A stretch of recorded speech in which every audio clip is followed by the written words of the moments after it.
Okay, so we're back and we're going to do a poll discussion about the poll I just put up. Actually, it's only been up about 48 hours, but we've gotten over 200 votes on it. So I wanted to go ahead and kind of jump into what we're talking about here because it's Ahsoka related, and we're on the heels of the new trailer being released. So we're going to do another Ahsoka topic here. So the question was, we are just over a month away from the premiere of the Disney Plus series Ahsoka. Which Rebels character are you most excited to see in live action for the first time? The choices being Grand Admiral Thrawn, Sabine Wren, Harrison Dula, and Ezra Bridger. And the results, I wasn't surprised that the winner was Grand Admiral Thrawn, but I was surprised at by what margin, because he came in at first at 72%. Wow. And the second place was Ezra. I thought Ezra would be closer second. Ezra's Yeah. at second with 18%, Sabine with only 8%, and Hera at a measly 2%, barely on life support. I was really surprised because I know there's a lot of Hera fans out there, but Chopper would probably beat almost any of those if you he put probably Chopper would. in And I there. actually forgot. I meant to put Chopper and I forgot, but nobody put it in the comments. So, but yeah, Chopper would probably beat out Hera even. It looks like, because Chopper is a big fan favorite. Yeah, I thought that was kind of interesting that again, not that Thrawn won. I mean, Thrawn's been around for, that character's been around for 30 years, and people have an attachment to it. But yeah, I'm kind of surprised because I know Ezra is a big fan favorite of Rebels fans. So, what did you guys think of the? Were you surprised by the results? I'm surprised that Hera was that low. I was one of the Yeah, 2% that voted for Hera. did you really? I Yes. voted for I voted for Thrawn.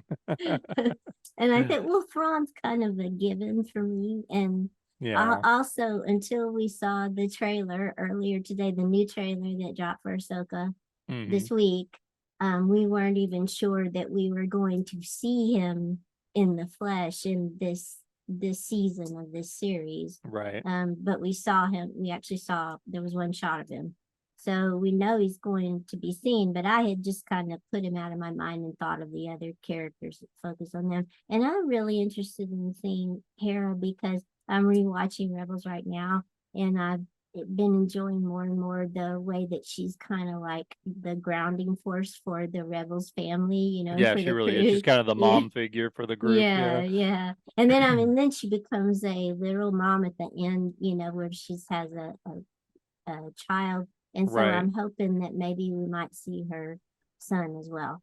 Yeah, that's what I was kind of wondering too, because I'd forgotten about that having a son there right at the end. I was thinking about that the other day. Like, I wonder if they're gonna explain that this character's away, this something happened to this Yeah. character, or are we actually gonna see her son in the Well, at the show? end of the series, he'll be sent to Luke's academy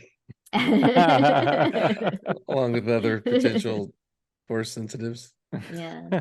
to Nice. meet Uncle Kylo. No, I'm not surprised from my personal perspective, from a Star Wars fan perspective overall.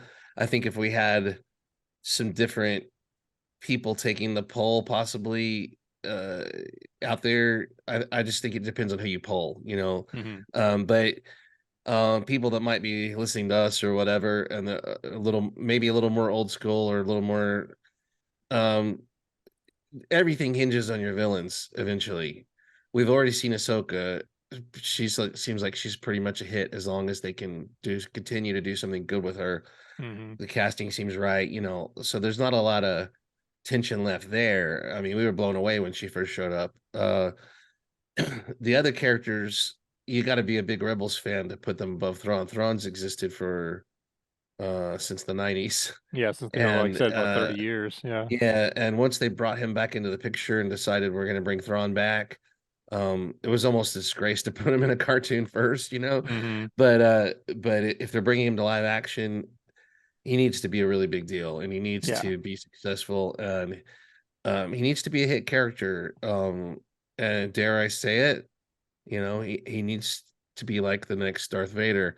Uh, Although they're completely different characters, I'm not saying that, Completely. Yeah. Yeah. but he needs to be on a level even halfway to Vader, you know, Hmm. with fan reaction and stuff for Star Wars to be healthy, and I think can keep moving forward and stuff. Right. Um, so yeah, sheerly from probably the number of years he's been out there, the hype, the interest.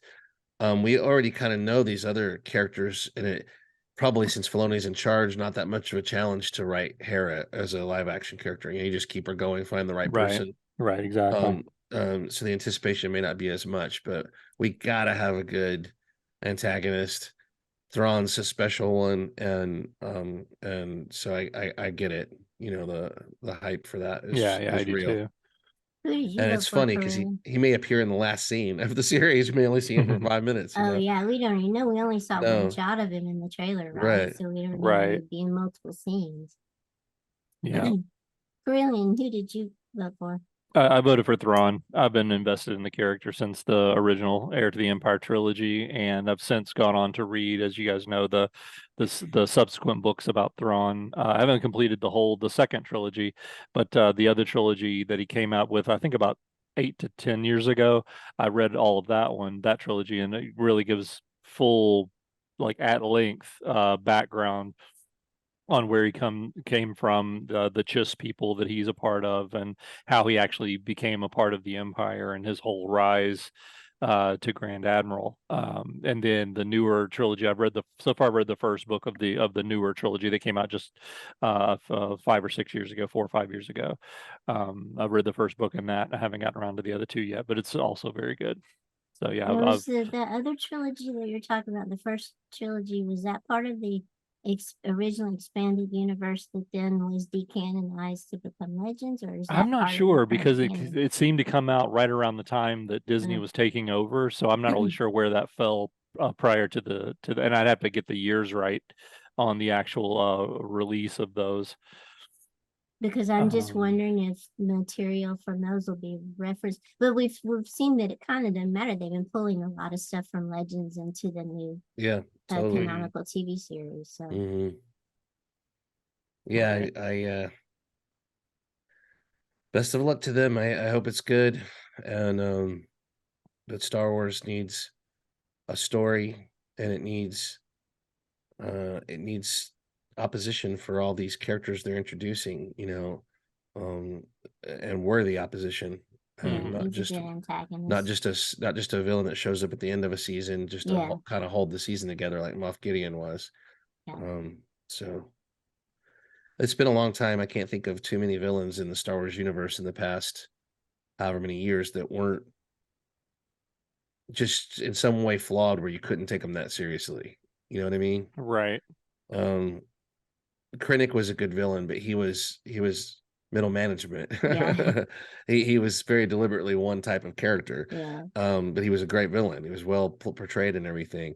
Um, but a lot of them have been portrayed as almost comedic, bumbling, incompetent, fatally flawed with their arrogance and everything. And it's I that's why I like when the Mandalorian, when they delved into a little bit of what's drives these people, like what they're thinking, what they Mhm. want out of life, like what they want, what their end game is, where that colossal arrogance comes from and what feeds it. I want to see more of that, um, to know why people are willing to die for the Empire still, why they're willing to commit suicide when they're captured rather than betray secrets and things like that. Um, I hope they can deliver, but Yeah, we'll see. exactly.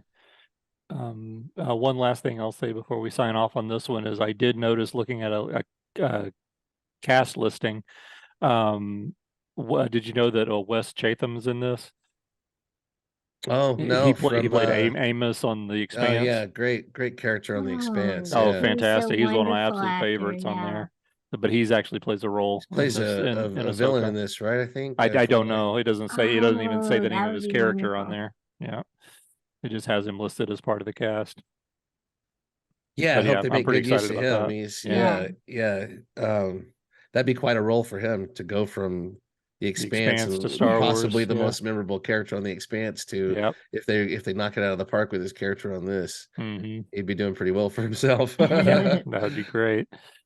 So, all right. Well, thanks for voting. We appreciate everybody's interaction, and keep voting. And we'll be putting up more polls as we go. And we'll see you next time. Thanks, guys. All right. My Okay. my Ewoks are barking. I hope it's not disturbing. So I don't hear anything. Yeah. okay. That's some Gundarkian term for your feet are hurting. My Ewoks are barking. Gundarkian. Yes, that is the language.